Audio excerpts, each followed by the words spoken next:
Pass pass என்னப்பா என்னடா rich சீட்ல உட்காந்துக்கிறான். ஏய் அவன் அவங்க கிரகத்துக்கே கனெக்ஷன் கொடுத்துட்டான்.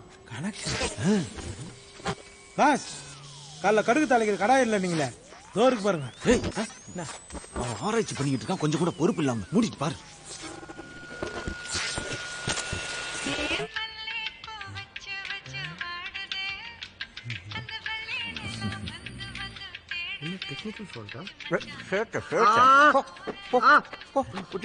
நல்ல லிரிக்ஸ்ல ஒரு நாள் இல்லைனாலும் ஒரு நாள் இருக்குது இருவனு. அப்படியே பண்ண நீ இருக்க மாட்டேன். அதுதான் எதிர்பார்க்கறானுங்க. ஹலோ தாரா,